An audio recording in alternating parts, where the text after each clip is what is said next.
Shalom and good morning everyone.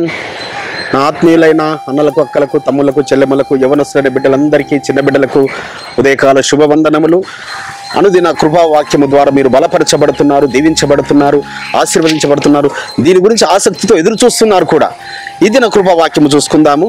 యెషయా గ్రంథము 30వ అధ్యాయము 15వ వచనము. ఎలోహిమును ఇజ్రాయెల్ యొక్క పరిశుద్ధ సర్వశక్తులకు యెహోవా ఈలాగు సెలవిచ్చుచున్నాడు, మీరు మరలి వచ్చి ఊరకుండుట వలన రక్షింపబడ్డెదరు.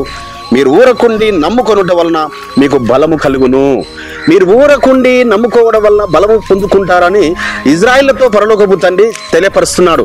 శత్రు దేశం నుంచి వారిని ఇజ్రాయెల్ దేశం మళ్ళీ రప్పించిన తర్వాత మీరు ఊరకుండి నమ్ముకొనండి, మీ శత్రువు అంతటి మీద మీకు అధిక బలముని నేను మీకు ఇస్తాను, మీ శత్రువును మించిన జ్ఞానం మీకు ఇస్తాను అని పరలోకపు తండ్రి వాగ్దానం ఇచ్చినాడు. అదే విధముగా పరమ తండ్రి మన ఎడల కూడా మరి ఊరకుని నమ్ముకోనమని చెప్తున్నాడు. నజరేయుడైన యాషోవా మెస్సీయను నమ్ముకున్న ఒక విశ్వాసి, ఒక కుటుంబము, వారి పక్కన మరి ఇంకొక సహోదరి ఉండేవారు. వారు తన భర్త మరి వేరే ప్రాంతం వెళ్ళిపోయి భార్య బిడ్డలను వదిలిపెట్టి అక్కడ వేరే కాపురం పెట్టాడట. సో ఆమె వేదనతో బాధపడుతూ తన తోటి స్నేహితురాలకు చెప్పినప్పుడు, అమ్మా మీరు మా చర్చికి రండి అని ఆమెను మరి మందిరాన్ని నడిపించినప్పుడు అక్కడ సేవకుని దగ్గర ప్రార్థన చేసుకుని వెళ్ళినప్పుడు, అమ్మ మీరు ఊరకుండి నమ్ముకోరండి అంటే, అయ్యా అతను పాడైపోవును గాక, అతను ఇలా అలా అని ఆ శాపవచనాలు చెప్తుందట సేవకుడి దగ్గర.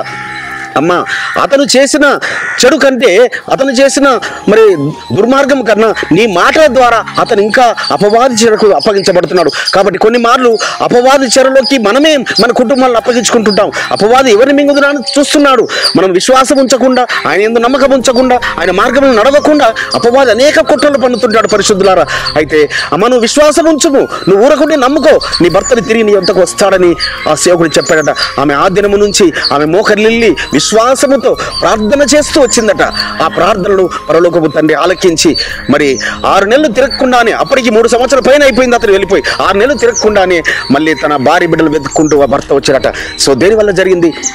నమ్మకం ఉంచి విశ్వాసంతో ప్రార్థించడం వలన, మనము మరి ఇతరులను దీవించడం వలన, ఇతరుల మేలు కోరడం వలన, క్షమాపణ బుద్ధి కలిగి ఉండడం వలన, నమ్ముకుంటే ఊరికే నమ్ముకున్నామని కాదు, ఆ యొక్క గుణగణాలు మనం కలిగి ఉండాలి. క్షమాపణ బుద్ధిని మరి ప్రేమను చూపించే తత్వమును మనం కలిగి ఉన్నప్పుడు మన కుటుంబాల్లో కూడా అట్టి వెలుగును చూస్తాము పరిశుద్ధులారా. అట్టి కృప పరమ తండ్రి ఆయన మనకు అనుగ్రహించి మహిమ పొందుకొనును గాక. ప్రార్థన చేసుకుందాం. మహాగణుడైన తండ్రి, పరిశుద్ధుడైన రాజా, మా పితరులైన ఇజ్రాయెలుకు మీరు వాగ్దానం ఇచ్చినారు, మీరు ఊరకుండి నమ్ముకుంటే శత్రువు మీద కన్నా మీకు అధిక బలముని ఇస్తానన్నారు. మేము కూడా బలము పొందుకున్నట్లుగా మీ యందు నమ్మకం ఉంచి విశ్వాసం ఉంచి మేము ప్రార్థనతో కనిపెట్టినప్పుడు మా కుటుంబాలలో కూడా దీవెనను ఆశీర్వాదం ఉంచేవారైనారు, మాకు అధిక బలమును ఇచ్చేవారైనారు. మీకు స్తోత్రములు చెల్లిస్తూ నజరేయుడైన యాషోవా మెస్సీయ నామమున స్తుతించి ప్రార్థించి వేడుకుంటున్నాం పరమ తండ్రి, ఆమేన్. మన రక్షకుడును, మన విమోచకుడును, పరిశుద్ధుడునైన యాషోవా మెస్సీయ వారి యొక్క దివ్య సముఖము నుంచి మీకును మీ కుటుంబములకును శాంతి, సమాధానము, కృపయు మెండుగా కలుగునుగాక. ఆమేన్.